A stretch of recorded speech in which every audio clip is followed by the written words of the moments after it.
Vamos ter apenas uma meditação na palavra do Senhor, em Atos dos Apóstolos, capítulo 6. Atos dos Apóstolos, capítulo 6. Hoje nós falaremos de um tema muito importante, que envolve algo que é muito caro à igreja. A questão da liderança, a questão de homens à frente da obra do Senhor. E o assunto do nosso tema hoje é a primeira crise interna. Igrejas passam por crise, sabia disso? Todos nós passamos por crise. Por mais que a igreja de Jerusalém fosse uma igreja exemplar, modelo, ela passou por suas crises. Então, abre aí. Amém. Deus te abençoe. Deus abençoe. Atos capítulo 6. É um texto muito conhecido, e conhecido como a instituição dos diáconos, né? Atos 6, de 1 a 7, a palavra do Senhor nos diz assim: Ora, naqueles dias, multiplicando-se o número dos discípulos, houve murmuração dos helenistas contra os hebreus, porque as viúvas deles estavam sendo esquecidas na distribuição diária. Então, os 12 convocaram a comunidade dos discípulos e disseram: Não é razoável que nós abandonemos a palavra de Deus para servir às mesas. Mas, irmãos, escolhei dentre vós 7 homens de boa reputação, cheios do espírito e de sabedoria. Boa reputação, cheios do espírito e de sabedoria, aos quais encarregaremos deste serviço. E quanto a nós, nos consagraremos à oração e ao ministério da palavra. O parecer agradou a toda a comunidade e elegeram Estevão, homem cheio de fé e do Espírito Santo, Filipe, Prócoro, Nicanor, Timão, Pármenas e Nicolau, prosélito de Antioquia. Apresentaram-nos perante os apóstolos e estes, orando, lhes impuseram as mãos. Crescia a palavra de Deus em Jerusalém, se multiplicava o número dos discípulos, também muitíssimos sacerdotes obedeciam à fé. Pai de amor, Pai Santo, nesta manhã eu peço que o Senhor nos fale ao coração. Por meio da Tua palavra, nós possamos sair daqui edificados, fortalecidos, desafiados, que o Espírito Santo, Senhor, fale de forma profunda para que possamos entender, compreender a verdade do Teu Evangelho, não apenas compreender e nem guardar em nossa mente e coração, mas que esta mensagem, estas palavras, a verdade do Senhor nos leve a viver para a honra, glória e louvor do Teu santo nome. Amém. Meus irmãos, é muito importante nós entendermos o que estava acontecendo.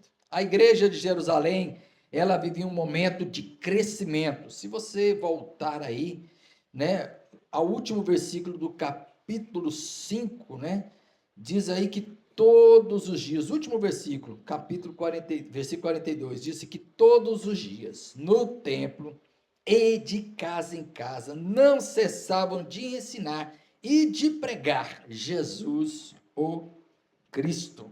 E no versículo seguinte, logo no início do 6, diz: Ora, naqueles dias, multiplicando-se o número dos discípulos, ou seja, a igreja crescia exponencialmente, apesar das perseguições. Aqui, né, o capítulo 5 mostra uma perseguição terrível, eles haviam sido presos, haviam sido castigados pela liderança dos religiosos, mas a igreja não desanimava. Os irmãos lembram muito bem, a igreja começou a crescer desde o dia de Pentecoste, 3.000 vidas logo no primeiro dia, depois o número de homens subiu aí a 5.000, apenas homens, né? Segundo o capítulo 4, verso 4, isso sem dizer mulheres, crianças. Então nós podemos imaginar que a igreja já tinha algo em torno de 10.000 ou até mais pessoas, discípulos de Jesus. Veja, mas eles não desistiam, apesar da perseguição, e continuavam. aquela igreja, ela era imparável. Por que era imparável? Porque aquela igreja, ela dependia e vivia no poder do Espírito Santo, era dirigida pelo Espírito Santo.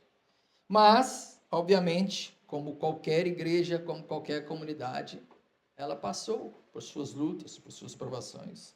E esta importante passagem do livro de Atos, meus irmãos, ela nos ensina o seguinte, que toda comunidade cristã, toda igreja está sujeita a passar por crises internas. E que apesar do fato de que ela deve ser dirigida pelo Espírito Santo, Deus colocou homens para a sua organização. Vocês percebem isso? Que toda a comunidade, ela de fato, ela passa por crises. Ela vai passar por problemas. Aquela igreja que era uma igreja modelo, que nós olhamos para ela e a vemos como uma igreja modelo, em que os irmãos viviam tudo, tinham tudo em comum e tudo mais, mas ela passou por problemas. E essa foi a primeira crise, verdadeiramente uma crise interna. Já houve, claro, o caso de Ananias e Safira, mas foi logo resolvido. Mas neste caso, eles estiveram a ponto de se dividir, uma igreja que quase houve uma divisão. Houve quase um racha ali. O texto diz isso claramente, porque levantou-se ali no meio deles uma murmuração, uma reclamação muito séria.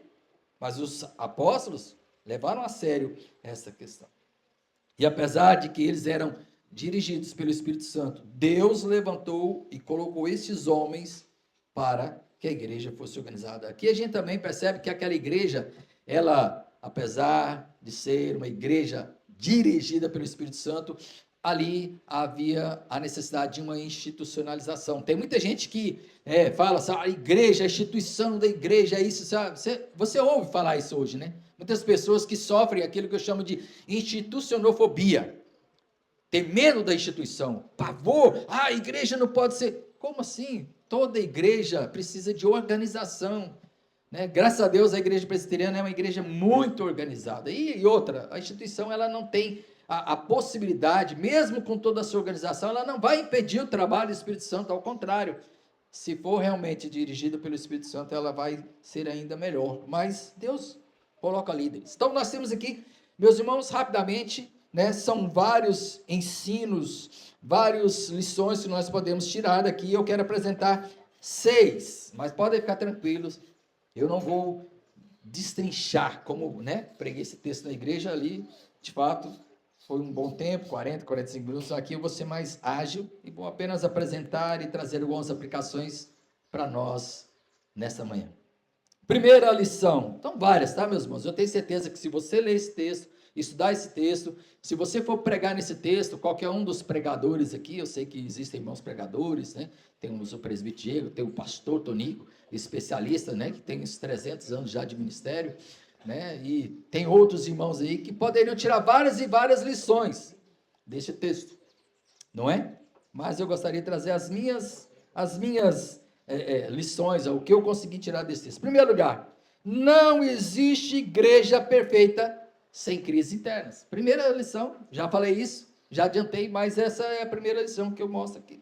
A crise, ela tinha origem no quê, meus irmãos? O texto diz claramente onde que foi a origem. É claro que a origem foi por causa da murmuração, mas houve uma questão aí que tornou clara que, vamos dizer, ela, de certa forma, ela intensificou a crise. Foi exatamente o crescimento. Toda igreja passa por crise, pode ser igreja pequena, congregação, como a que eu dirijo ali, do Porto Seguro, pode ser uma igreja grande, né, com milhares de pessoas, mas é claro que quanto maior a igreja, maiores são os problemas, né? E essa igreja, imagina, ela já tinha mais de 10 mil pessoas, algo em torno de 10 ou até mais de 10 mil pessoas, era notório, era muito claro que iria, obviamente, aparecer as crises, eram muitas pessoas para que eles cuidassem. E aí vocês sabem o motivo da crise. Havia uma certa divisão entre eles, não divisão de temor ou divisão da fé, mas é porque questão cultural mesmo. Alguns desses irmãos, porque todos eram eles judeus, né? A grande maioria ali, provavelmente havia, com certeza havia, inclusive aparece ali, um deles era prosélito, um dos diáconos eleitos. Havia prosélitos estrangeiros, mas a grande maioria eram judeus, só que boa parte desses judeus era o quê? De fala hebraica, os hebraístas, né? Mas haviam também os helenistas, aqueles que falavam grego, que eram de outras regiões, que vieram para Jerusalém, ficaram por ali. Então havia ali um grupo, né, com questões culturais diferentes, e eles então estavam se sentindo excluídos. Eles perceberam que as suas viúvas, e que o texto diz claramente, as viúvas deles, dos helenistas, ou seja, os que falavam grego, estavam sendo esquecidas na distribuição, ou seja, aquela igreja é uma igreja que realmente cuidava dos seus, cuidava das viúvas, cuidava dos necessitados, cuidava dos carentes, mas elas estavam sendo negligenciadas.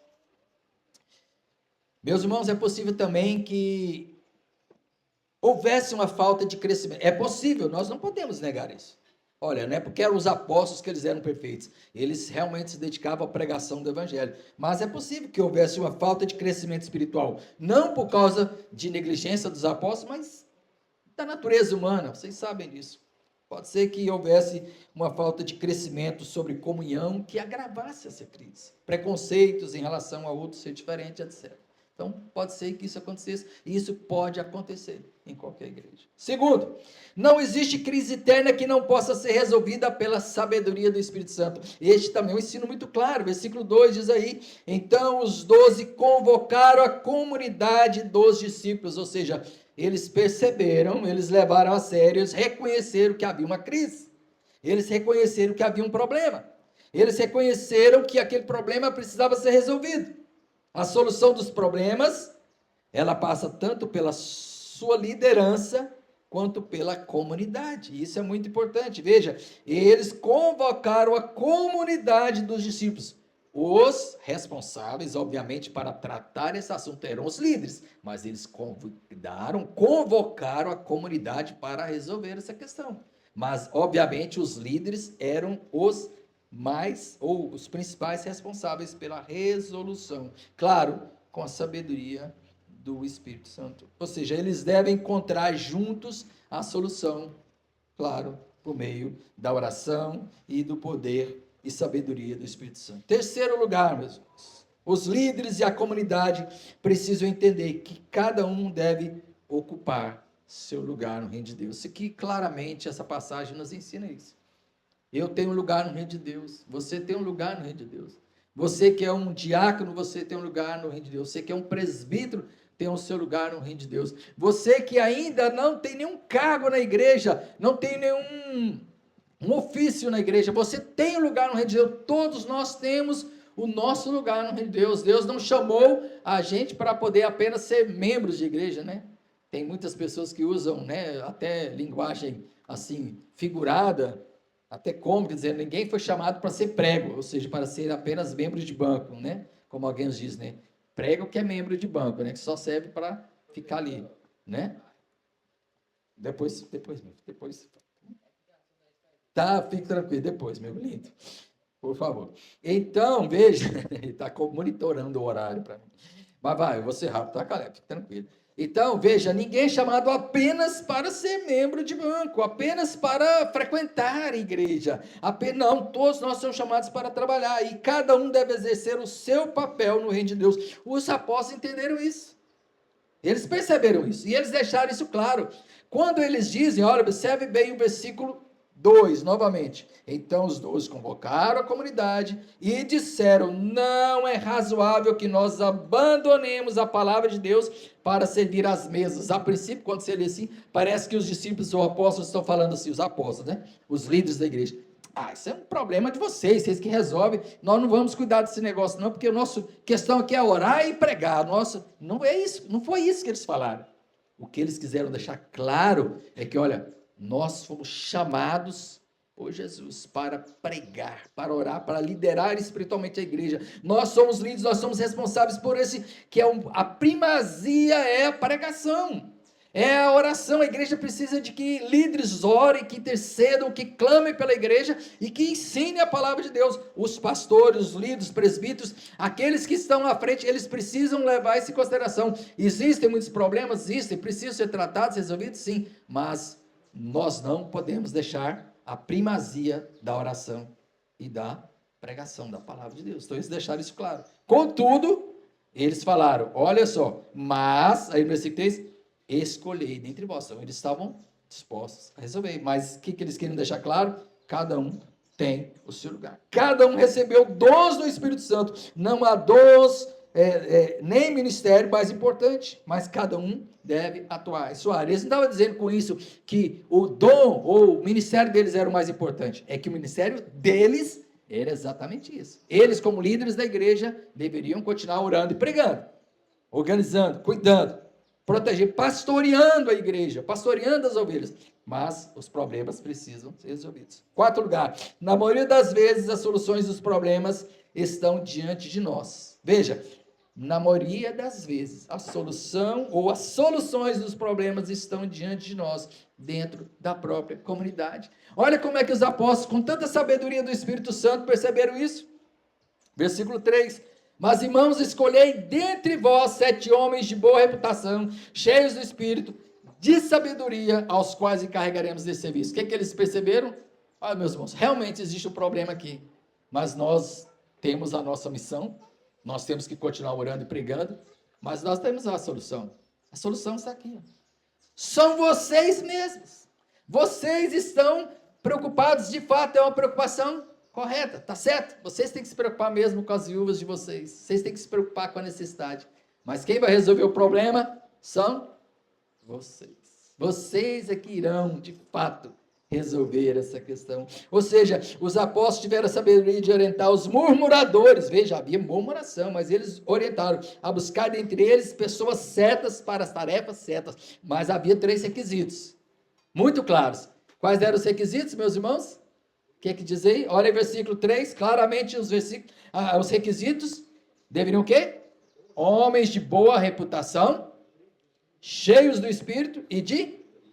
Claro, meus irmãos, não poderia ser qualquer um, iam cuidar do dinheiro, dos recursos que entravam, então tinha que ter boa reputação, tinha que ser pessoas honestas que eram, isso aqui, e eles escolheram, né? Escolheram 7, e vocês percebem que desses 7, pelo menos 2 aqui vão se destacar, logo os 2 primeiros, por isso que Lucas coloca os 2 nomes primeiro, Estevão, e o texto ainda diz claramente que Estevão, homem cheio de fé e do Espírito Santo. Filipe, que apesar de não ter essa informação, mais adiante ele vai mostrar Filipe como sendo um grande evangelista, que foi instrumento de Deus também. Então eram pessoas realmente com todos esses requisitos. Mas um detalhe interessante, que às vezes nós não percebemos, todos esses nomes aqui, são nomes em grego, são nomes gregos, típicos da cultura helênica, ou seja, todos esses homens eram pertencentes a qual grupo? Os hebreus, os hebraístas ou os helenistas?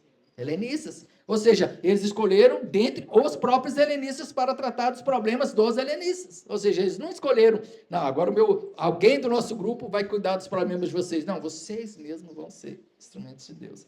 Aí nós podemos até dar uma informação aqui, que eu não coloquei, mas poderia ser colocado também, todos eles eram o quê? Homens, como o nosso irmão falou, Deus chamou quem para liderar a igreja? Homens, isso aqui é muito importante, nós falamos até porque nós somos homens, a importância de eu pegar isso, você entender que os homens foram chamados para liderar a igreja. Mulheres podem e devem ajudar na obra do Senhor, pode ser que eles tenham muitas mulheres ali que as ajudavam, que estivessem trabalhando junto com eles, mas quem foi chamada para liderar eram homens. Deus chamou os homens. Quinto lugar, estamos terminando. A comunidade elegeu seus representantes, mas foram os apóstolos que os consagraram ao ministério. Olha que interessante o versículo 6, porque diz que depois que apresentou todos esses 7, que nós já lemos os nomes deles, diz aqui que eles apresentaram cada um deles, apresentaram-nos, cada um deles, perante os apóstolos, e estes orando-lhes impuseram as mãos, ou seja, eles foram eleitos, mas os apóstolos que foram responsáveis por consagrar, por ordenar. Apesar dos apóstolos entenderem que era pela orientação do Espírito Santo, a própria comunidade iria escolher, eles entenderam, e assim, por isso que nós, até hoje, nós elegemos presbíteros, elegemos diáconos dentro da Assembleia, mas, como líderes da igreja, eles tinham a responsabilidade de empossá-los, de ordená-los em seus ministérios, assim como Jesus orou e os enviou, agora eles eram responsáveis também. Os líderes espirituais da igreja, o conselho da igreja, os presbíteros e pastores, é quem deve ordenar os demais líderes. E por último, o último ensino que eu tirei é que a sábia decisão dos apóstolos trouxe um novo vigor e uniu ainda mais a igreja. Imagina, aquela igreja estava passando por uma grande crise, quase uma divisão, mas agora eles então trouxeram, essa decisão deles trouxe novo vigor e ainda uniu mais a igreja, trazendo fruto abundante, ou frutos abundantes e até surpreendentes, não é? Olha o que diz o versículo 7, que a igreja se multiplicava, aliás, a palavra se multiplicava, o número dos discípulos se multiplicava, a palavra de Deus crescia, e também muitíssimos sacerdotes, ou seja, aqueles sacerdotes que foram inimigos de Jesus, que foram responsáveis pela crucificação de Jesus, eles creram. Então, o primeiro resultado claro dessa organização sábia, dirigida pelo Espírito Santo, foi o crescimento da palavra de Deus, ou seja, a palavra de Deus continuou sendo pregada ainda mais, e ainda mais novos discípulos foram surgindo. E para terminar, trazer algumas aplicações para a nossa vida. Então vamos lá, meus irmãos, 5 aplicações para nós. Não podemos viver de ilusão. Primeira aplicação. Não podemos viver com a ilusão de que existe igreja perfeita. Alguém aqui frequenta alguma igreja perfeita? Membro de alguma igreja perfeita? Tirando o Ipaba? Não? Nem o Ipaba, né? Nem uma igreja perfeita, nem o Cariru, nem Ipaba, nem Bela Vista, nem Betânia, nem nenhuma das igrejas, nenhuma igreja evangélica é perfeita. Toda a comunidade, por mais bem organizada que seja, por mais que seja formada por líderes e demais membros maduros, cheios do Espírito Santo, ainda assim, meus irmãos, qualquer comunidade cristã, ela terá problemas. A questão não é a igreja perfeita. Isso por uma simples razão. Por que nenhuma igreja é perfeita? Pense comigo. Por quê?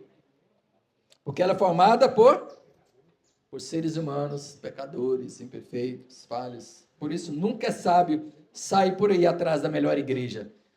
Porque o dia que você entrar numa igreja, boa igreja, né? Caleb, fecha teu quinto, Caleb. Eu estou falando aqui ainda, Caleb. Contudo, segundo lugar, apesar de não existirem igrejas perfeitas, existem, claro, igrejas mais apegadas à palavra de Deus. É uma coisa que nós não podemos ignorar. Existem igrejas que são mais apegadas à palavra de Deus. Assim como os apóstolos que foram humildes a perceber o problema, devemos igualmente resolver os nossos problemas na sabedoria do Espírito Santo, sem, claro, ignorar o quê? A primazia das orações e da pregação da palavra de Deus. Devemos olhar, sim, as necessidades, as carências de toda a igreja, de toda a comunidade. Mas a igreja não pode ignorar a necessidade de pregar, de orar. Tá bom, meu filho, por favor. Não podemos ignorar a necessidade de pregar ou orar. Terceiro lugar, a mensagem do evangelho que transforma vidas é o mais importante ministério para com a humanidade. Porém, a pregação do evangelho, ela é a mais importante missão, ou o ministério mais central da igreja. Contudo, nós não podemos ignorar pobres, necessitados, carentes, porque os apóstolos não fizeram isso. Eles, de fato, sim, se preocuparam. Nós também devemos se preocupar. Quarto lugar, terminando. Quando nós percebemos que há problemas na igreja, não devemos ser apenas os denunciantes. Que às vezes a gente gosta muito, e às vezes a gente encontra problemas na igreja. Não tem nada de errado. Alguns irmãos que são membros fiéis percebem isso. A igreja precisa estar ciente. Qualquer pessoa pode entender e compreender e saber, mas pode, inclusive, denunciar e apresentar os problemas da liderança, como aqueles homens fizeram. Mas também devemos o quê? Nos colocar como sendo a solução. Não é? Às vezes a pessoa gosta muito de chegar no pastor ou nos presbíteros. Pastor, a igreja está precisando disso, a igreja está precisando daquilo. A sabedoria do pastor e a sabedoria dos presbíteros é mesmo, irmão. Nós precisamos realmente melhorar esse ministério. Que tal você agora, então, tomar a frente do ministério? Se você está pronto e disposto a apresentar os problemas da igreja, você tem que estar pronto e disposto a quê? A estar participando da solução. Porque só apresentar, não. Quando aqueles, vamos dizer, os murmuradores, as pessoas que reclamaram, chegaram os representantes lá e apresentaram, falaram, então tá, vocês agora vão resolver essa questão. Vocês é que irão eleger e vão descobrir quem são esses homens corretos. E por fim, todos nós podemos e devemos servir no reino de Deus. Todos nós temos a responsabilidade de servir a Deus e ao próximo, sim ou não, meus irmãos? Contudo, Deus colocou líderes na igreja. Não podemos passar por cima deles, dessa liderança, e fazer o que queremos. Não podemos desordenadamente escolher e colocar à frente do ministério novos líderes sem os devidos requisitos da palavra do Senhor, né? Os requisitos são muito claros. Precisam ser de boa procedência, boa reputação, cheios do Espírito Santo, cheios de sabedoria. E nós devemos entender que Deus colocou homens para liderar a igreja. E nós precisamos nos atentar para essas questões. Isso é muito importante para cada um de nós que somos chamados para fazer parte do reino de Deus. Nós somos chamados para esse desafio. Amém? Vamos orar mais uma vez. Pai de amor, Pai Santo, quero te agradecer. Nesta manhã, privilégio estar aí com os meus irmãos. E o privilégio também, ó Deus, de saber que esses homens foram chamados para te servir. Cada um deles, ó Deus, tem um lugar no reino de Deus. Cada um deles tem o seu dom, o seu talento. Uns são chamados para louvar ao Senhor, cantar ao Senhor. Outros são chamados para serem diáconos e se preocuparem, sim, com as carências dos necessitados, se preocuparem com as questões sociais. Outros são chamados para fazer amizades, espalhar o evangelho de forma simples, humilde e até às vezes silenciosa.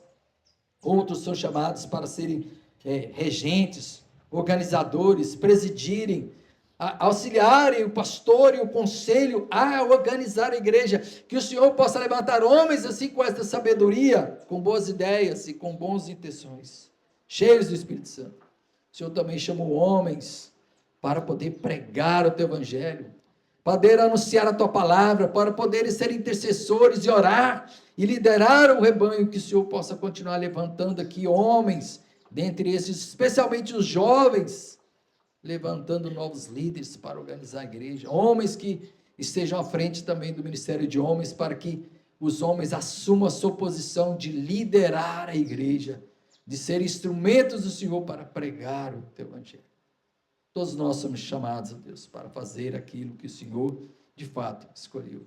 E que nós possamos ver surgindo entre nós novos pastores, missionários, que estão, inclusive, dispostos a ir para outros lugares, anunciar o teu evangelho e servir a igreja como servos do Senhor, como instrumentos do Senhor, para glorificar o teu santo nome, em nome de Jesus. Amém.